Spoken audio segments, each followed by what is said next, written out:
Nomiki Konst. She is in New York, and Republican strategist Gianno Caldwell. Thank you both for joining us. I really enjoyed the conversation we had a short while ago. So let's continue this. We're talking about the problems that Hillary has, and now she's decided to take on and attack frontrunner Donald Trump. Good strategy or no? And I'll always say ladies first. Smart move. So I think that Hillary is trying to reinforce that she is the nominee, the presumed nominee, even though the polls in New Hampshire and Iowa are not showing that. You know, one of her strengths, her major strength right now, is with women. So to attack the other frontrunner, the Republican frontrunner, on his record with women is a smart move for her as she riles up her base, especially in New Hampshire. You know, they just dumped $2.6 million into ad time in New Hampshire, and most of those ads are about her mother and her record for women. I mean, this is what she's trying to run on right now to get the base. Smart move. I don't know if it's going to win her the primary. All right. And Gianno, let me ask you this. We got to come back to that email scandal because it's the big elephant in the room. You think this is going to make or break the campaign? Well, the email scandal has the opportunity to perhaps do a lot of damage to the campaign, in which it shouldn't have done in the beginning, because she could have just came clean and said, hey, you know, I had the personal server. There was some issues that came across there that, you know, I wasn't aware of, or whatever the case may be. So there is the potential to damage the campaign more than it has already. But I think the real issue here with her attacking Donald Trump is the fact that Donald Trump is polling nationally. A poll that came out yesterday that was shown in the Hill, he's polling 5 points ahead of her in a national survey. So she's concerned about that. She's concerned about Senator Bernie Sanders. She's concerned about particularly Vice President Joe Biden coming against her. So she has some real issues that she has to consider. One thing that she has a tremendous problem with is she's not able to connect with voters.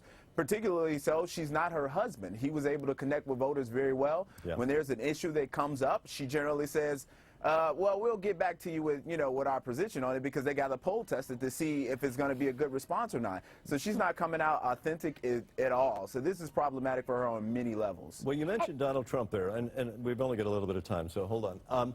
And, of course, he's the front runner here. I want to point out that there is some people who don't necessarily like that. He's taking heat from conservatives. The Wall Street Journal is now reporting that the conservative group Club for Growth is planning an ad campaign targeting Trump. Here's what they said about him, quote, "One thing we know about Trump, because he tells us every 5 minutes, is that Trump has a lot of money, which means it is going to take substantial funds to expose him for what he is, the worst kind of politician." It looks like he's headed for a bunch of negative ads here. Gianno, I mean, is it really going to work? I tend to think this may backfire.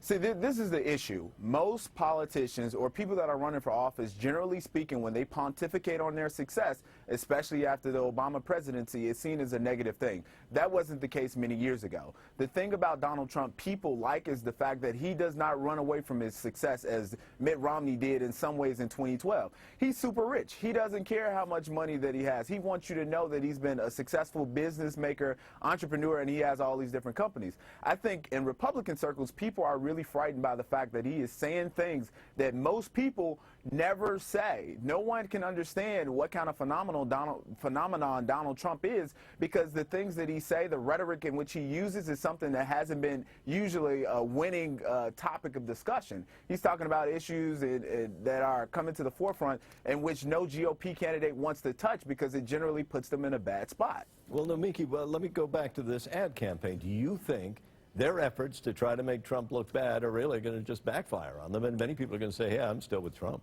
I think they will backfire. You know, the reason why they're launching this ad campaign against him is because they met with him, because they were frustrated that Donald Trump, who supposedly is not accepting money from lobbyists or bankers or anybody from the financial industry and is running on this populist message, they're upset that he's been attacking hedge funders. And that is the big issue here. They want to protect their tax structure. And he's going after that. And that's something that's very unusual for Republicans and Democrats, to be fair.